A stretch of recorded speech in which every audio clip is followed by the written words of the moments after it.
s'est plaint de ne pas être invité pour dialoguer avec Emmanuel Macron à Souillac, en Occitanie. Julien Sanchez, le maire Rassemblement National de Beaucaire, est aujourd'hui invité de France Bleu Gare-Lozère matin. Bonjour monsieur le maire. Bonjour. Vous avez regretté donc de ne pas être invité à Souillac. C'était pour lui dire quoi au président ? J'ai regretté parce que d'abord on nous a dit que ce serait un grand débat, qui aurait la place au pluralisme, et je me suis dit que dans un département où Marine Le Pen a fait 45% au second tour de la présidentielle, si on sélectionne 50 maires du Gard pour aller voir le président de la République, il fallait au moins prendre quelqu'un du Rassemblement National. Mais dans le pluralisme, c'est donc exclure 45% de la population. Je lui aurais fait part notamment des revendications et des besoins des Français. Je crois que dans ma commune, il y a eu beaucoup de manifestants, gilets jaunes. C'est vrai qu'ils ont été très actifs, les gilets jaunes à Beaucaire. Et ils sont encore mobilisés près du rond-point d'entrée de la ville.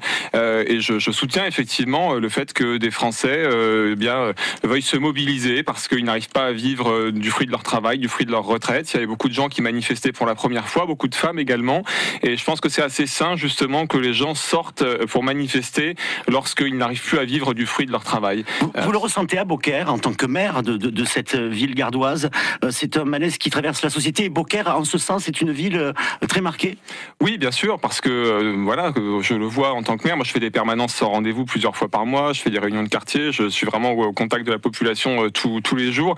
Et je constate que les gens ont de moins en moins de moyens, tout simplement, et qu'ils n'arrivent plus à vivre du fruit de leur travail ou de leur retraite, et qu'ils se demandent combien de temps encore on va les massacrer à coups de taxes, à coups de mesures complètement débiles et délirantes comme les 80 km/h, etc.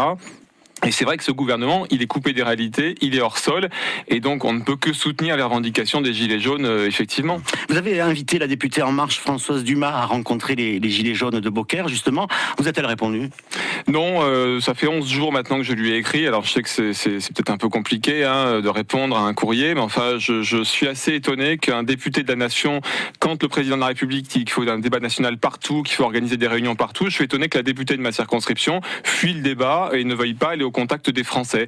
Moi je suis prêt à lui mettre à disposition une salle, faire en sorte qu'on organise ce débat, parce qu'il faut qu'elle entende ce que les gens ont à dire. Parce que si moi on ne me permet pas de parler et de dire ce que les habitants de Beaucaire ressentent au président de la République, je pense que la députée doit assurer le service après-vente et doit aller défendre son bilan et écouter les gens. Vous parliez des 80 km/h à l'instant. Le débat est ouvert, semble-t-il, puisqu'il semblerait qu'on y revienne sur cette mesure. Oui, écoutez, on y revient oui et non, parce que le président de la République, il dit c'est pas moi, c'est le Premier ministre.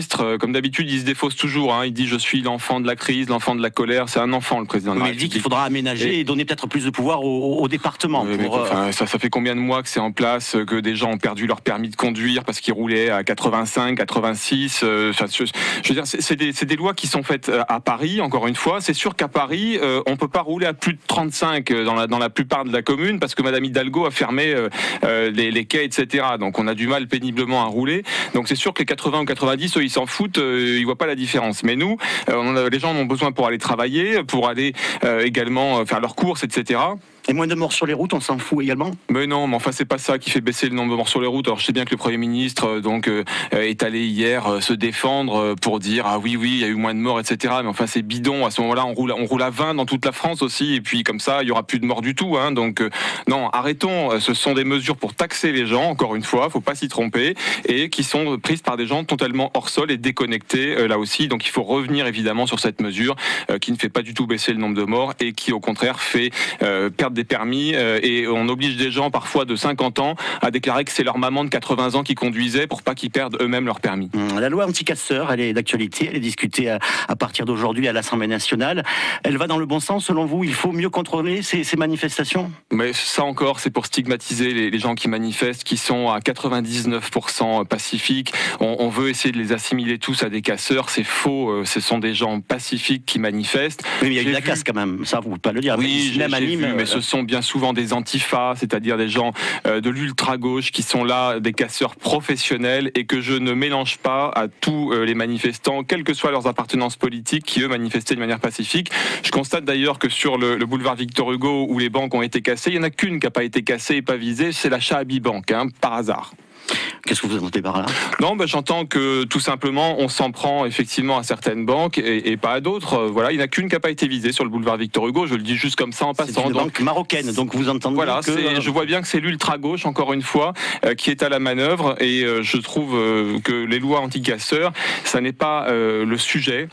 Je crois qu'il y a déjà des lois qui existent. On va pas me faire croire que des lois anti-casseurs, ça n'existe pas. C'est encore un gadget qu'on sort pour essayer de stigmatiser l'ensemble des manifestants et on nous prend pour des imbéciles. Je crois que si le gouvernement veut faire en sorte qu'il n'y ait plus de manifestations, et je crois que c'est lui qui porte la responsabilité par ses provocations, par ses insultes aux Français continuellement, en disant qu'ils font pas assez d'efforts, en disant ceci, cela, que ce sont des Gaulois réfractaires, voilà, en gros des abrutis, quoi. Et c'est lui qui prend à chaque fois la responsabilité que ça continue, qui prend la responsabilité aussi que les commerçants aient un effet aussi sur leur vente à cause de tout cela. Et les Gilets jaunes se plaignent aussi d'ailleurs d'une certaine violence du côté de la police. Vous êtes d'accord avec eux là aussi?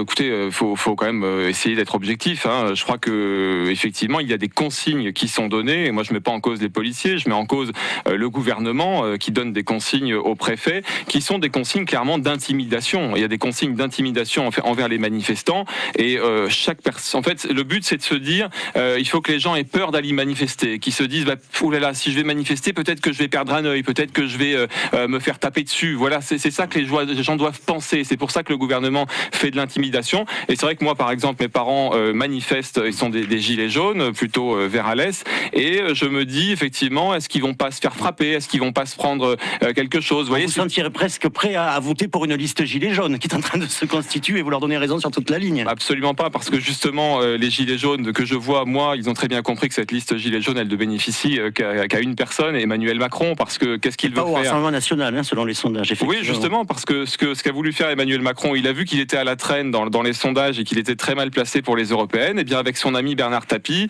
ils ont commandité cette liste gilets jaunes pour essayer de faire baisser la France insoumise et le Rassemblement national.